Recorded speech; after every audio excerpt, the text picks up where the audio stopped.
Olá, colegas, eu sou Ângelo Freire e eu quero trazer hoje um caso clínico envolvendo o molar superior, o segundo molar superior, o elemento 27, onde existe uma lesão extensa em comunicação já com o seio maxilar, pela tomografia, evidenciado pela tomografia, e que nós precisamos retratar aqueles canais. Então eu fiz uma abertura sobre a coroa, a paciente não queria perder a coroa, eu fiz o retratamento de canal, fiz a ampliação do forame apical, e em seguida eu instalei 2 pinos de fibra de vidro que vocês vão participar nesse vídeo. Mas antes eu quero fazer um convite para que você se inscreva no meu canal do YouTube, clica lá no sininho para ativar as notificações e assim você receberá semanalmente os meus vídeos. Acesse também o nosso site do Imagine, assim você terá conhecimento de diversos cursos que nós oferecemos aqui para vocês, envolvendo inclusive esses casos de retratamentos de canais, tentando simplificar, toda aquela complexidade existente, tornando os casos mais previsíveis, sem perder qualidade, muito pelo contrário,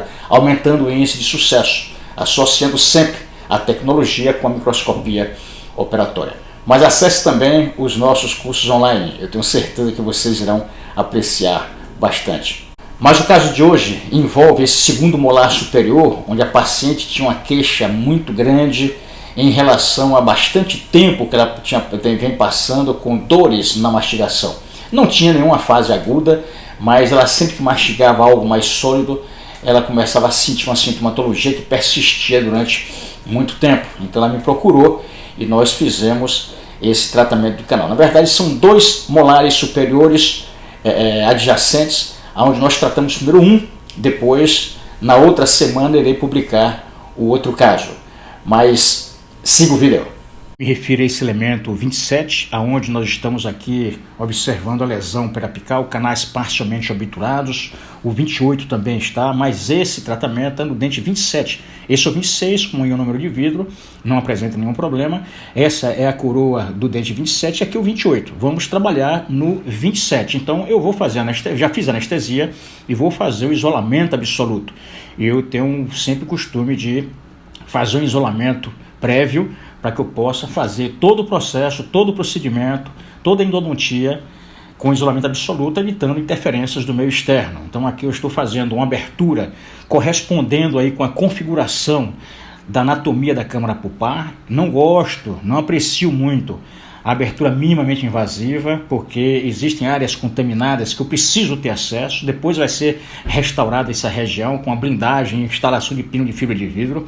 Vocês estão observando aqui um aspecto bem tranquilo, uma abertura boa, conservadora, entretanto visualizando todo o assoalho da câmara pulpar, as paredes laterais para saber se tem alguma infiltração e que não tinha, e aqui agora já o acesso pronto para que nós possamos fazer o nosso procedimento. Primeiramente, como é um protocolo pessoal, eu sempre faço o uso da clorexidina, associando sempre a substância aos instrumentos ultrassônicos. O grande casamento, da grande revolução que a endodontia sofreu, foi submetida, é a associação do ultrassom com o microscópio operatório. Um não vive sem o outro. Você tem insertos ultrassônicos especiais e não tem um microscópio, você não tem como visualizar as áreas que você vai tratar, como vocês vão ver na sequência aqui do vídeo. Então sempre associando, vou renovando a substância química auxiliar, que é o endogel, é a clorexidina gel a 2%, vou trocando as pontas de ultrassom, são pontas aqui mais robustas, são pontas de câmara pulpar, de assoalho, para que faça a descontaminação. Em seguida, eu entro com insertos um pouco menores, mas que entram aqui em terço cervical e médio. Essa aqui, por exemplo, é uma Clisonic, da Health, e que eu trabalho depois com ela sendo modificada, que vocês vão ver, pesquisando aí o MV2. Então faça a desinfecção até abaixo do terço médio, para depois entrar com as limas endossônicas, com ultrassom, para desobstruir entre 80% e 90% de toda aquela gutapecha. Eu só vou entrar com os sistemas mecanizados após a remoção de todo essa gutapecha até terça apical. Agora eu estou utilizando aqui o Endosonic, uma 2002, trabalhando com 10% da potência. Isso depende também do ultrassom. Eu estou utilizando aqui o Woodpecker, que é um ultrassom de alta qualidade, que você pode corresponder ali o potenciômetro equivalente a cada instrumento que você utiliza. Então nós estamos aqui sempre trocando a substância química, eu irrigo muito com soro fisiológico, depois coloco de novo o geliclexidina, troco o inserto de ultrassom, trabalho até nível apical, mas com movimentos parcimoniosos, são movimentos pequenos, são vibrações pequenas, e você vai fazendo a desinfecção, porque quando eu chegar no forame, aquela região já não tem materiais, debris, bactérias suficientes para poder agudizar um processo. Então estamos aqui trabalhando com muita precisão, coloco mais o endogel. Agora sim eu vou fazer aquele preparo cervical, porque além de remover ainda remanescente de gutapeste, de cimento nessa área, eu vou preparar esse espaço para poder receber o pino. Eu não corto dentina e não faço preparo para pino. Eu aproveito o pré-largamento que eu faço durante o tratamento para instalar o pino de fibra de vidro. Eu vou selecionar o pino para poder entrar, para poder penetrar bem com a boa adaptação. Em seguida, aqui vocês estão vendo que ainda existe um pouco de gutapeste, vou lá, coloco mais endogel. Essa sequência é uma sequência que você não pode ter pressa. O profissional tem que ter parcimônia, tem que ter tranquilidade para poder desobstruir aos poucos. Se você entra com um instrumento muito calibroso, você gera mais debris, você pode conduzir bactérias por terça apical. Essa aqui, por exemplo, é uma 1004 da MK Life, depois entro com a 1505, eu vou aumentando gradativamente. Eu não trabalho com instrumento único, com cone único, né? Esses cones aqui que vocês vão ver na obturação é cone único, porque eu calibrei, mas o preparo tem que ser um preparo muito bem estabelecido para não correr, não cometer pequenos equívocos. Mais endogel, observe que a troca da substância química é constante, eu troco a cada 30 segundos, né? Então aqui vocês estão vendo já um trabalho muito bem elaborado. Agora eu vou pesquisar o MV2 para poder saber se tem alguma interferência no resultado ou não. Essa é uma Clearsonic modificada.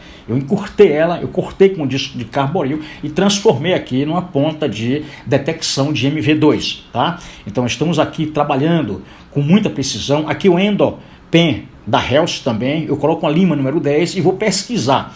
Não encontrei o MV2, trabalhei até 3, 4 milímetros de profundidade e não encontrei. Às vezes pode acontecer isso, depende da anatomia do dente. Coloco mais endogel, vamos trabalhar, eu curvo um pouquinho a pontinha, aqui ainda tinha um pouquinho de gutapecha, olha, com a Endosonic, removo aquela gutapecha, amplio o forame, e aí o paciente está muito cansado, então eu selei, o paciente descansou, voltou 48 horas depois, fazemos um novo isolamento absoluto.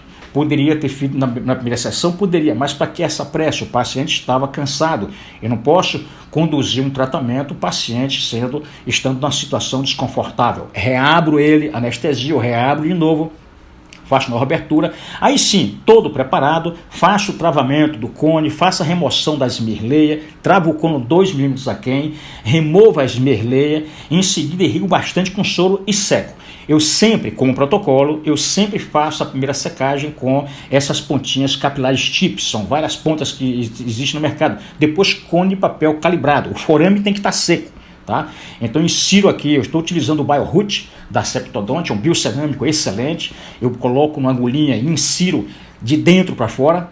Em seguida vou colocar os cones de cada canal. Isso aqui, por exemplo, o cone calibrado do canal palatino. Eu dou uma mexidinha, faço a compactação, condensação vertical, a compressão hidráulica do de Deus. Em seguida eu vou fazer a obturação do canal médio-vestibular, como vocês estão vendo aqui, a mesma forma. Eu dou uma mexidinha para que o cimento possa penetrar, possa preencher áreas que a gutapeste não vai preencher. Já corta um pouco mais de profundidade, porque vai colocar um pino. Já nesse disto vestibular, faço a mesma sequência como protocolo, mas corto na embocadura, porque eu vou colocar 2 pinos apenas, não preciso colocar 3 pinos, nesse caso. Então aqui estamos fazendo a qualificação da dentina, um aspecto muito bom visual para você entender que essa região já pode receber uma boa hibridização. E agora coloco o ácido para remover a esmirleia, aspiro com capilari tip, vou colocar, não seco a dentina, eu aspiro para remover o excesso de umidade, é importante ter um pouco do líquido. Coloco aqui, observe que eu escolho as microescovas capazes de preencher, vou colocar adesivo em profundidade, no espaço que vai receber o pino, não é só na câmara pulpar, é no espaço que vai receber o pino. Preencho aqui com o cimento Alcencore, que é um cimento de fixação de pino, como também preenchimento, para fazer o núcleo de preenchimento. Coloco o pino já bem ensaiado, bem adaptado. Eu estou colocando aqui no disto médio vestibular, agora eu estou colocando no palatino, ele entra justo nos dois canais. Na câmara pulpar é que eu vou complementar com o cimento fazendo o núcleo, né? Então aqui eu corto o excesso, a região, a câmara pulpar e o assoalho totalmente blindados, coloco a resina sólida, depois remover o excesso para evitar toque prematuro.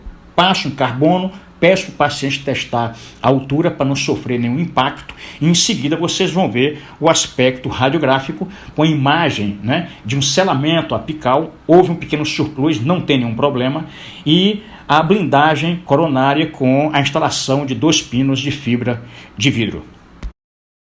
Então, como vocês puderam ver, nós temos que pensar em alguns fatores que interferem na satisfação do paciente. A primeira é um tratamento muito bem conduzido. A segunda é o fator econômico. Então, você passa a fazer um tratamento, você dá condições de ser bem restaurado sem um custo adicional para o paciente. É sempre bom pensar na satisfação, nos anseios do paciente, pensar no que é melhor para todos nós. Então, eu espero que vocês tenham apreciado. E na quinta-feira que vem eu retorno com um novo vídeo. Tchau!